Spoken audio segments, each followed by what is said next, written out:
పెళ్ళైనా పండగైనా వేడుక ఏదైనా పట్టుచీరల ప్రత్యేక వేదిక Varahi silks. BRS working president KTR కు బిగ్ షాక్ తగలబోతుందా? కాంగ్రెస్ లోకి కేటీఆర్ ప్రధాన అనుచరుడు యువ నాయకుడు వెళ్ళబోతున్నారా? ఇక గ్రేటర్ ఎన్నికల నేపథ్యంలో కాంగ్రెస్ లోకి వలసలు పెరిగేటువంటి అవకాశాలు కనబడుతున్నాయి. ఈ నేపథ్యంలో ముఖ్యమంత్రి రేవంత్ రెడ్డితో ఒక దఫా సంప్రదింపులు కూడా పూర్తవుతున్నట్లుగా తెలుస్తుంది. మరి ఉద్యమకారుడిగా బీఆర్ఎస్లో మంచి గుర్తింపు పొందినటువంటి వ్యక్తి, 2 సార్లు ఎమ్మెల్సీగా బీఆర్ఎస్ జిల్లా అధ్యక్షుడిగా కూడా బాధ్యతలు స్వీకరించినటువంటి పరిస్థితి. అయితే స్థానిక ఎమ్మెల్యేతో పాటుగా మాజీ మంత్రి కారణంగా బీఆర్ఎస్లో ఇమడలేకపోతున్నారు యువ నాయకుడు. గతంలో ఎమ్మెల్యే టికెట్ ఆశించి భగ్గపడ్డటువంటి పరిస్థితులు కనబడుతున్నాయి. ఈ నేపథ్యంలో కేటీఆర్తో ఆర్థిక లావాదేవీలు ఉన్నటువంటి నేతగా గుర్తింపు పొందారు. ముందుగా అనుచరులను కాంగ్రెస్లోకి పంపుతున్నారు ఆ నేత. యువ నాయకుడి సూచనలతోనే బీఆర్ఎస్ను వీడారు మాజీ కార్పొరేటర్. ఈ నేపథ్యంలో పూర్తి స్థాయిలో రాష్ట్ర రాజకీయాల్లో కొంతవరకు కూడా రాజకీయ పరిణామాలు శరవేగంగా మారుతున్నటువంటి పరిస్థితులే కనబడుతున్నాయి. ఇక ఇదే అంశానికి సంబంధించి మరింత సమాచారం మా ప్రతినిధి సతీష్ లైవ్లో అందిస్తారు. సతీష్, చెప్పండి, మొత్తం మీద జీహెచ్ఎంసీ ఎన్నికల వేళ బీఆర్ఎస్ పార్టీకి ఒక షాక్ తగలబోతుందా అనేటువంటి ఊహాగానాలు వ్యక్తమవుతున్నాయి. ఎలా చూడాలంటారు? పూర్తి డీటెయిల్స్ ఏంటి?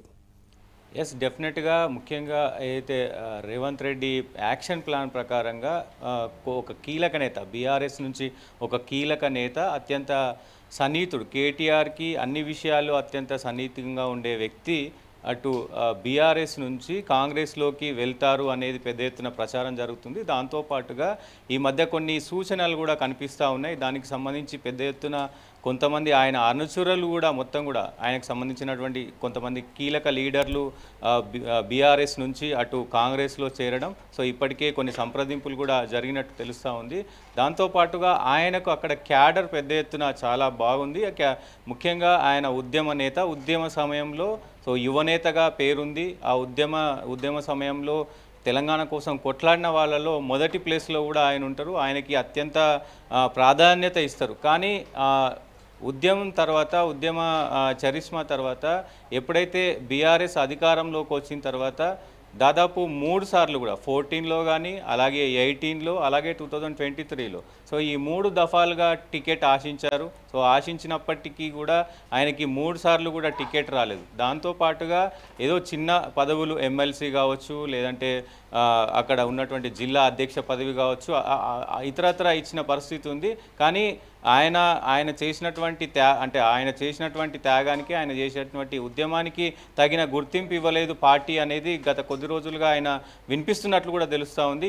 ఇప్పటికే ఆ నియోజకవర్గానికి సంబంధించినటువంటి ఎమ్మెల్యేకి సంబంధించినటువంటి కొన్ని వ్యవహారాల్లో తలదూర్చడం, ఎమ్మెల్యే ఆయనకు సంబంధించిన కార్యకర్తలను కానీ, ఆయనకు సంబంధించిన వ్యక్తులపైన కొంచెం అజమాయిషి ఇది చేయడం, దాంతోపాటుగా ఒక మాజీ మంత్రి పెత్తనం, ఆ నియోజకవర్గంలో ఒక మాజీ మంత్రి పెత్తనం ఉండడం, ఇదంతా కూడా అటు మాజీ మంత్రి, ఇటు ఎమ్మెల్యే వీళ్ళిద్దరికి సంబంధించి పెద్ద ఎత్తున ఆయనకి పడకపోవడంతో ఈ మధ్యకాలంలో కాంగ్రెస్కు సంబంధించి, అలాగే జిహెచ్ఎంసీలో చాలా పట్టున్నటువంటి నేత, దాదాపు ఒక 2 నియోజకవర్గాలని 3 నియోజకవర్గాలని ఆయన గుప్పిట్లో నడిపించుకునేటువంటి ఆ నేత మరి ఇప్పుడు కాంగ్రెస్లోకి చేరబోతున్నారు. ఇది రేవంత్ రెడ్డికి ఇప్పటికే ఒక సూచన వెళ్ళింది. రేవంత్ రెడ్డి కూడా సానుకూలంగా స్పందించారు.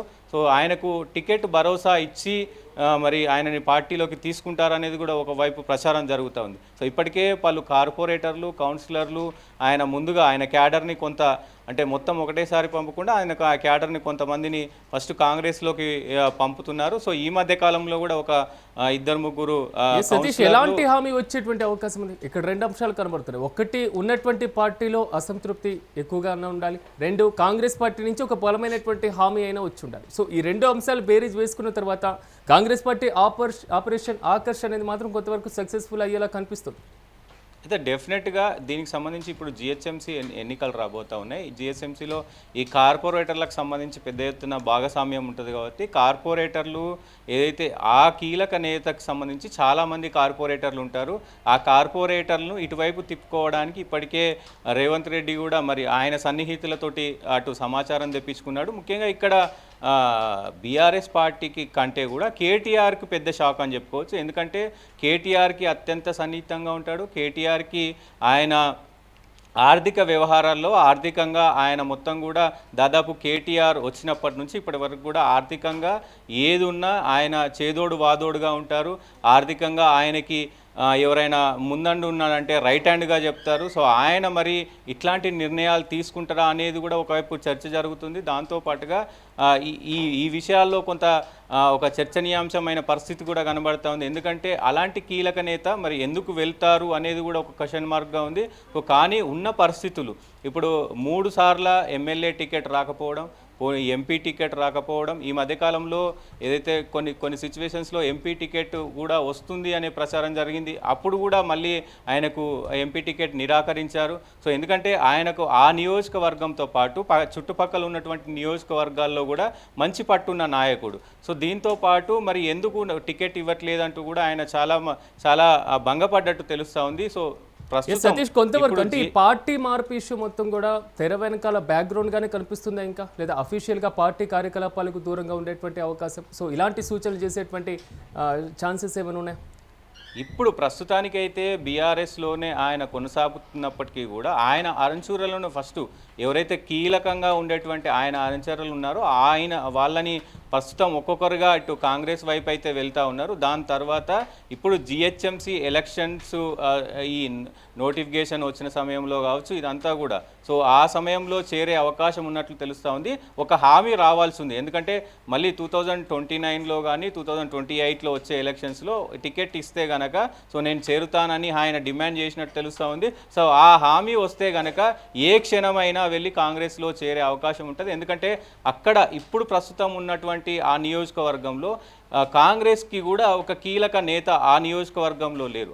ఆ 2-3 కాంగ్రెస్ నాయకులు ఉన్నప్పటికీ కూడా సో అంత ఈ నాయకునికి ఉన్నంత ఈ ఏదైతే ఈ మాజీ ఉద్యమకారుడికి ఉన్నంత ఇది సో ఆ నియోజకవర్గంలో ఎవరికీ లేకపోవడం, సో ఆయనకు అంత ఫాలోయింగ్ ఉన్నా అంత క్యాడర్ ఉన్నా కానీ మరి ఆయనకు ఎమ్మెల్యే టికెట్ రాకపోవడం 3 దఫాలుగా, సో ఇదంతా కూడా ప్రస్తుతం అక్కడ చర్చనీయాంశంగా మారింది. ఇప్పటికే అక్కడ కాంగ్రెస్కు సంబంధించినటువంటి క్యాండిడేట్లు కూడా అంత ఫోకస్డ్గా లేరు, అంత యాక్టివ్గా లేరు. కాబట్టి సో ఆ నేత ఇటువైపు వస్తే ఎమ్మెల్యే టికెట్ వస్తుంది కాబట్టి సో ఇప్పుడు ఆ టికెట్ కోసం వెయిట్ చేస్తూ ఉన్నారు. కొన్ని సంప్రదింపులు కూడా మొదటిసారి సంప్రదింపులు కూడా అయిపోయినట్టు తెలుస్తూ ఉంది. ముఖ్యంగా జిహెచ్ఎంసీ ఎన్నికల వేళ ఎలాంటి పరిణామాలైనా జరగవచ్చు అనేది రాజకీయంగా పెద్ద చర్చనీయాంశంగా మారింది. దాంతోపాటు ఎందుకు మరి కేటీఆర్ తోటి అత్యంత సన్నిహితంగా ఉండే వ్యక్తులు మరి వెళ్తారు అని అంటే కూడా దాదాపు గతంలో మనం కొన్ని సిచ్యువేషన్స్ చూసినాం.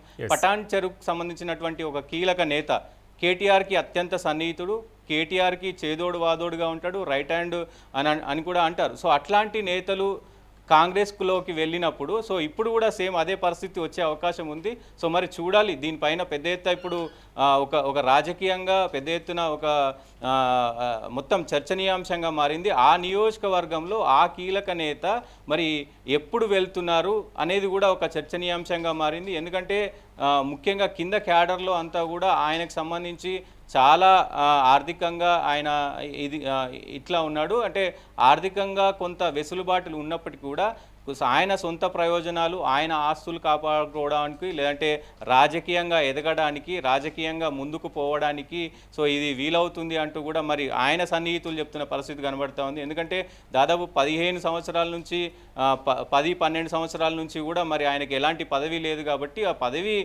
వస్తే ఇంకా అక్కడ డెవలప్మెంట్ కానీ ఇంకా కొంత పవర్ చూపించుకునే అవకాశం ఉంటుంది. కాబట్టి సో మొత్తం కూడా ఇటు ఆపరేషన్ ఆకర్ష్లో భాగంగా కాంగ్రెస్ ఆయనని సంప్రదింపులు చేసినట్టు తెలుస్తూ ఉంది. ఆయన కూడా సానుకూలంగా స్పందించి సో మరి నాకు హామీ ఇస్తే కనుక నేను వస్తాను అని చెప్పినట్లు కూడా తెలుస్తూ ఉంది. సో చూడాలి మరి ముఖ్యంగా దీనికి సంబంధించి అతి త్వరలోనే అప్డేట్ వచ్చే అవకాశం కూడా ఉంది. Siraj. Right Satish, thank you. మొత్తం మీద బీఆర్ఎస్ వర్కింగ్ ప్రెసిడెంట్ కేటీఆర్ కు బిగ్ షాక్ తగలబోతుందా అంటే అవుననే సమాధానం వినబడుతుంది. కాంగ్రెస్లోకి కేటీఆర్ ప్రధాన అనుచరుడు మరి ముఖ్యంగా యువ నాయకుడు వెళ్లబోతున్నారనేటువంటి ప్రచారం జోరుగా సాగుతుంది. గ్రేటర్ ఎన్నికల నేపథ్యంలో కాంగ్రెస్లోకి వలసలు ఉన్నటువంటి అవకాశం కనబడుతుంది. సో ముఖ్యమంత్రి రేవంత్ రెడ్డితో ఒక దఫా సంప్రదింపులు కూడా పూర్తవుతున్నట్లుగా సమాచారం. ఇక ఉద్యమకారుడిగా బీఆర్ఎస్లో మంచి గుర్తింపు పొందినటువంటి నేత, 2 సార్లు ఎమ్మెల్సీగా బీఆర్ఎస్ జిల్లా అధ్యక్షుడిగా కూడా బాధ్యతలు నిర్వహించినటువంటి వ్యక్తి. అయితే స్థానిక ఎమ్మెల్యేతో పాటు పాటుగా మాజీ మంత్రి కారణంగా బీఆర్ఎస్లో ఇమడలేకపోతున్నారు ఆ యువ నాయకుడు. గతంలో ఎమ్మెల్యే టికెట్ ఆశించి భంగపడ్డారు. కానీ కేటీఆర్తో ఉన్నటువంటి ఆర్థిక లావాదేవీలు ఉన్నటువంటి నేతగా కూడా ఆయన గుర్తింపు పొందారు. ముందుగా అనుచరులను కాంగ్రెస్లోకి పంపుతున్నారా నేత? అయితే యువ నాయకుడు సూచనలతోనే బీఆర్ఎస్ను వీడినారు మాజీ కార్పొరేటర్లు. సో మొత్తం మీద రాష్ట్ర రాజకీయాల్లో మాత్రం ఈ మార్పుల రాజకీయం మరింత వేగంగా సాగేటువంటి అవకాశాలు కనబడుతున్నాయి.